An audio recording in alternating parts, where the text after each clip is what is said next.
Agora, continuar falando da CPI da Covid com o senador Eduardo Girão, que é candidato à presidência. Vamos falar com ele, então. Boa tarde, senador. Obrigada por nos atender. A gratidão é toda minha. Estou aqui diretamente do Senado Federal neste domingo para bater um papo com vocês e com todos os que estão nos assistindo nesse momento tão importante do Brasil. Senador, caso o senhor seja eleito, quais vão ser as suas prioridades dentro da CPI? A gente lembra também que foi o senhor que também foi o autor de um requerimento da CPI para ampliar o escopo, né, para que o recurso do governo federal destinado a estados e municípios também fosse investigado. E aí houve também muita crítica em relação a isso, porque poderia perder o foco da investigação, que é a conduta do governo federal no combate à pandemia. O senhor acha que pode realmente perder esse foco? E também gostaria também de falar sobre, se o senhor for o presidente, quais são as primeiras medidas que o senhor pretende tomar? Olha, em primeiro lugar, é muito importante que a gente atenda a um anseio legítimo da sociedade brasileira que está envolvida nessa CPI da pandemia. Ela quer a verdade e não apenas uma parte da verdade. Para que a verdade venha, nós precisamos ter um comando de uma CPI que seja isenta, né? Uma CPI que seja de verdade independente e que não queira fazer palanque político, porque isso seria uma covardia com o povo brasileiro que sofre, que tem um alto nível de desemprego e fome. Então, quando eu consegui o apoio de 45 senadores, a partir de uma grande mobilização da sociedade junto a esses senadores, para que assinassem um pedido para ampliar o escopo da CPI, para o governo federal, eu concordo, deve ser investigado, como também as centenas de bilhões de reais que foram destinadas de verbas federais para estados e municípios. Então, é muito importante que a gente faça uma coisa com equilíbrio, né?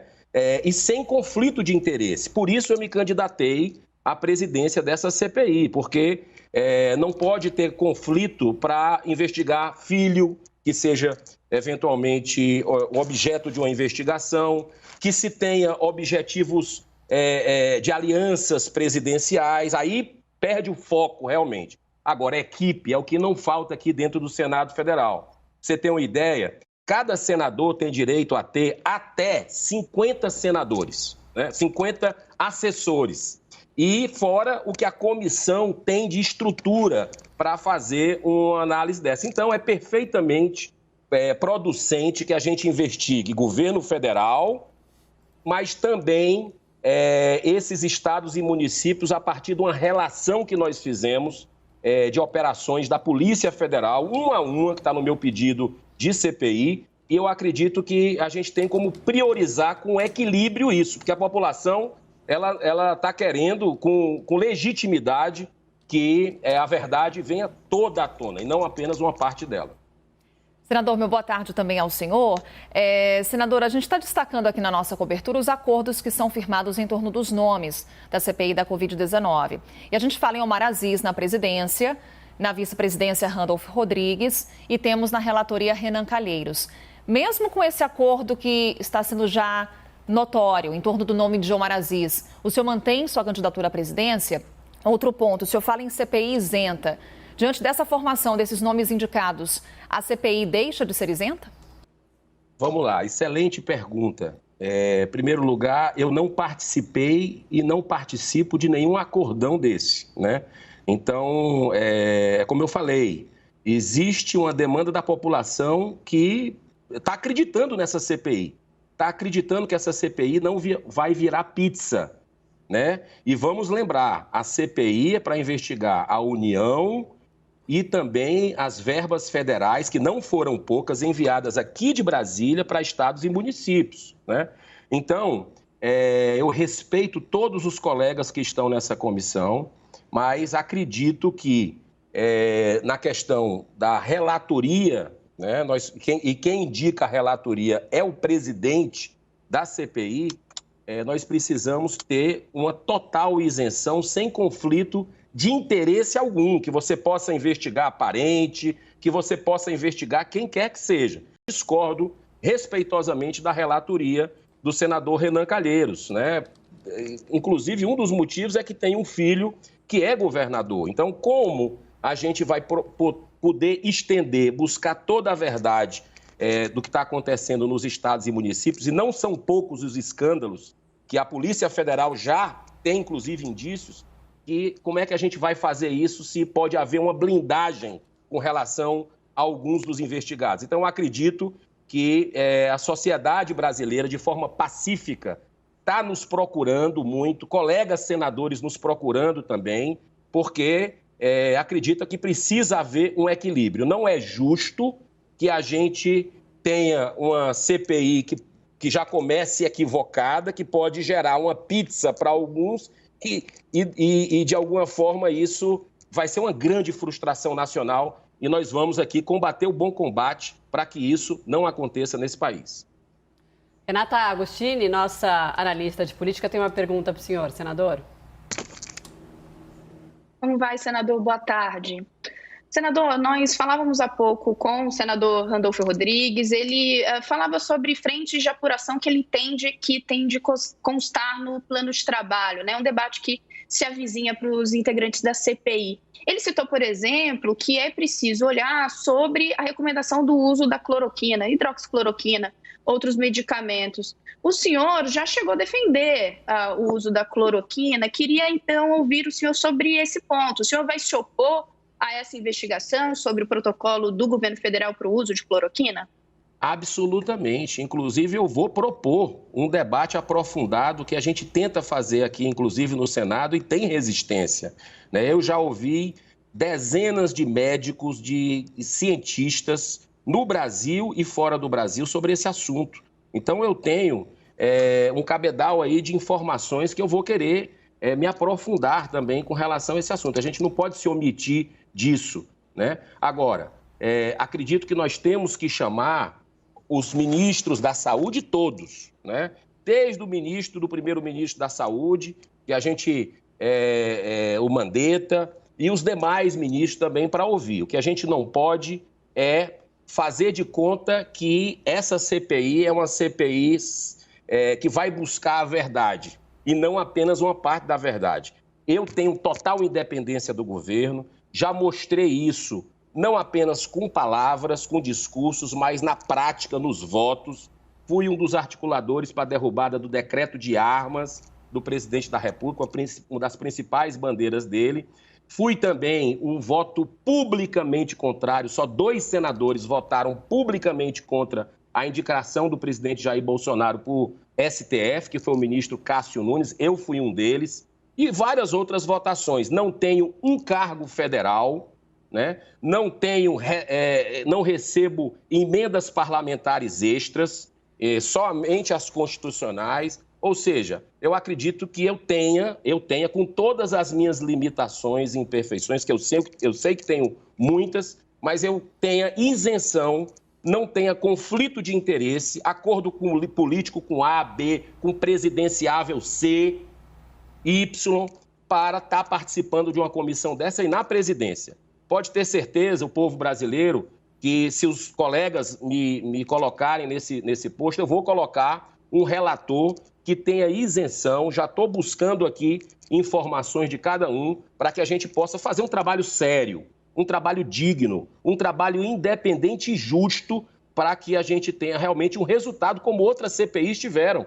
E eu fui autor dessa CPI, é importante lembrar disso, né? Eu fui um dos autores, eu e o senador Randolfo Rodrigues. E existe uma tradição nessa casa que o autor ele seja presidente ou relator. Então, já começa a coisa um pouco desequilibrada. Nós tivemos CPIs que foram fantásticas para a República, importantíssimas para a República. Dá 2 exemplos apenas, mas nós temos muitos outros. A CPI do futebol, com o senador Álvaro Dias, que é inclusive líder do meu partido. E teve também, por exemplo, a CPI do narcotráfico também, né? Que foi o senador Magno Malta, o autor, e que estava lá no comando de uma CPI dessa. Então, eu acredito que é justo esse pedido, é meritório, e eu espero que a gente possa desenvolver um trabalho correto para o Brasil, buscando todos os responsáveis, né? Eu acredito que a gente precisa ter essa responsabilidade com o país, sem foguetório, sem coisas visando 2022, porque seria uma covardia um desrespeito com o povo brasileiro. Acho que essa CPI tem que ser eminentemente técnica, mas que a gente possa ter um jogo limpo.